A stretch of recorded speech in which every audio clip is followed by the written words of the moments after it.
Hi Libra, this is Jav. Welcome po sa ating channel. By the way Libra, this is timeless reading.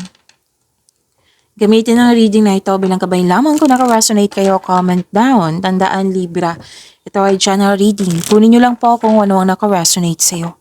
This is for you Libra.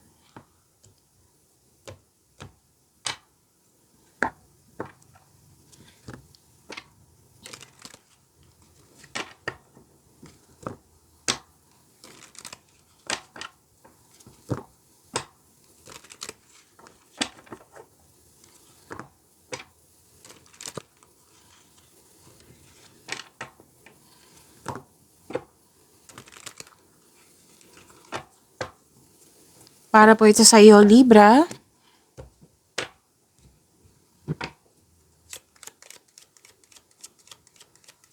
Maraming salamat po sa inyo patuloy na suporta, sa mga nag-donate, sa mga hindi nag-skip ng ads, maraming salamat po. Sa mga hindi pa nag-subscribe, subscribe na po kayo at click bell notification para malaman nyo na may bago tayong video. Para sa mga gusto magpa-reading, comment po kayo ng personal reading. Again, comment kayo ng personal reading and check my reply sa comment section.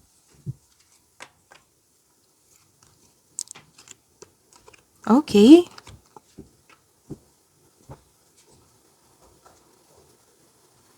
Okay.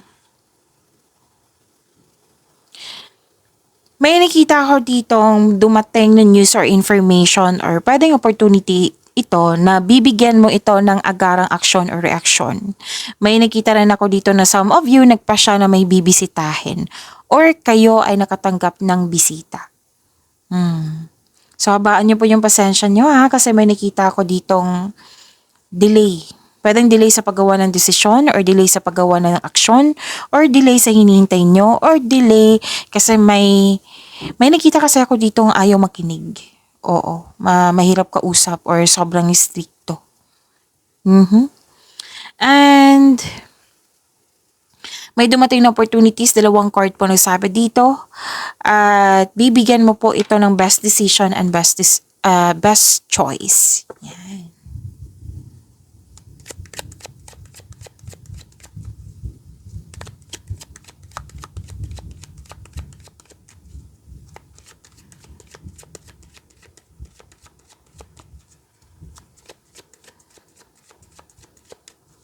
Energy po ni Libra.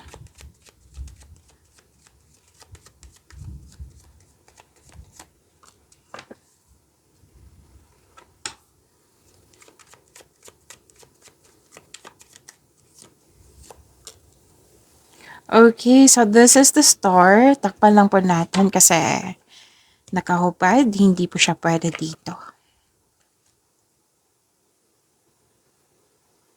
Okay.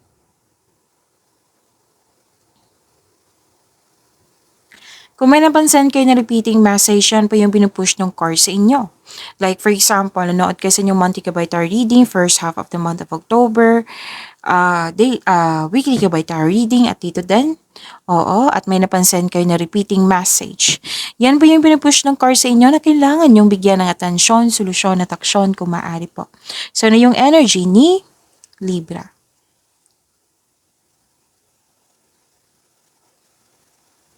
Stop overthinking.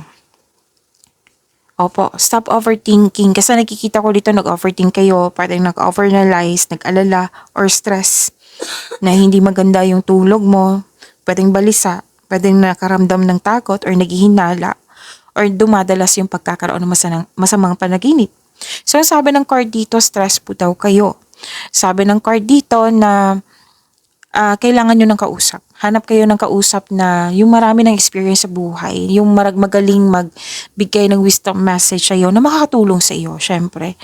And kung may trust issue kayo, then journal or diary. Isulat mo yung mga nasa isip mo upang sa gayoy, maalis ang mga ito sa inyong isipan at mapunta ito sa pahina. This card tells you to make change. Itong pangyayaring ito ay pansamantala lamang at lilipas din po ito. Pwede may conflict sa isang situation, sa isang bagay, or sa isang connection sa isang tao. Kung connection to sa isang tao, mag-usap po kayo. Communication is the key. Mag-usap kayo ng mahinahon.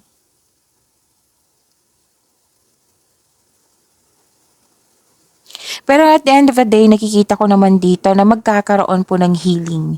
Pipiliin nyo po ang magkaroon ng healing. So this is hope and healing. May pag-asa po. Okay? May unexpected help nga dito, oh. May pag-asa kang madama, maging positibo at gumawa ng paraan. So this card offers hope and guidance. So kung nahihirapan ka ngayon, have faith that your luck is about to change for the better. Maana din, inspired kayo sa pag-create ng beauty and style in your home. Pwedeng nagpa-renovate, pwedeng nagpaganda ng bahay, nag-general cleaning, nagpalit ng mga bed sheets dyan. Oo. And sabi ng card, all your dreams are coming true. So you are in a process on healing. Kasi ang healing hindi yan instant eh. At least sinimulan mo na. Okay? And may money luck ako nakikita dito ha. L-U-C-K, money luck. Okay? So kung anong wala ka, magkakaroon ka ngayon. Sabi ng iyong card. And this is also recognition po. This card tells us na may awards, fame, recognition. Okay?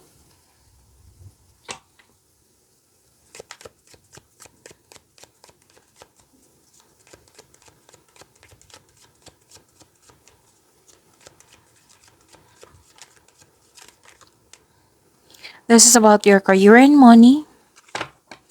Libra.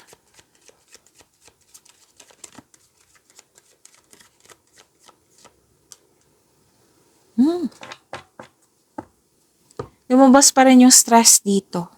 Pero alam mong kung ano yung dapat mong gawin. Like pahinga. Sa career and money to ha. Kasi nakikita ko dito pagod ka. Stress, pagod.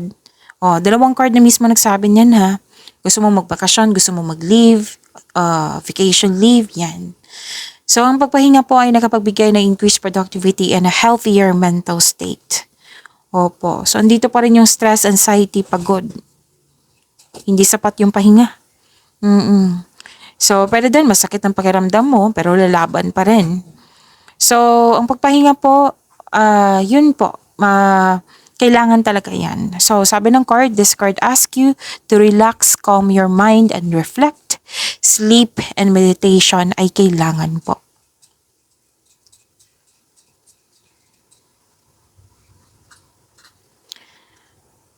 Malakas ang iyong intuition. Nang dahil sa malakas ang iyong intuition, may malalaman kang sekreto, may malalaman kang manloloko or nanloko sa iyo. So, itong dalawang card na ito, ang advice kasi ng card nyo dito, Libra, na magpahinga po kayo. Magnilay-nilay, magpahinga. Yan ang advice ng dalawang card dito. Okay, so may hindi totoo pero alam mo to kasi nga malakas ang iyong intuition. So, kung may kontrata kayo or may sinasabi yung tao, so unahin natin yung kontrata. Kasi makakadiscover ka ng deal too good to be true. May hidden charges like hidden charges or makadiscover ka nga ng deal na naging too good to be true. Kaya be wiser at mag-ingat. Okay? And, matutuklasan mo to. Pwede din offer ng isang tao. May sinasabi siya sa'yo na natuklasan mo na hindi pala totoo. Okay? Kung malapit to na tao sa'yo, magkakaroon ka ng honest conversation.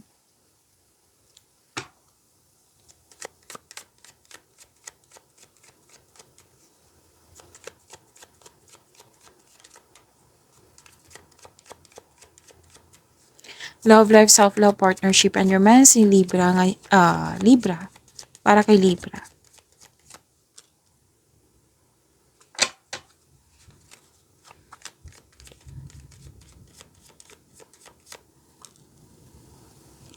Busy kayo.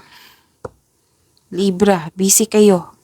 Yan yung sinasabi ng dalawang card dito. Single ka man, marelasyon sa buhay mag-asawa. Okay.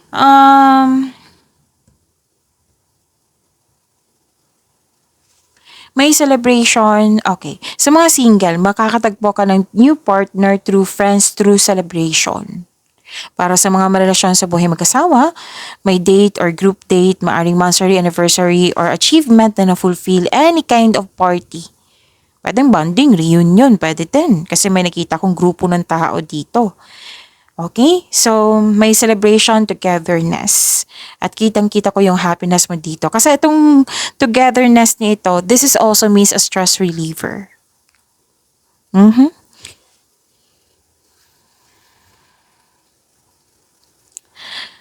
Okay. Nakita ko rin dito na nagkaroon po ng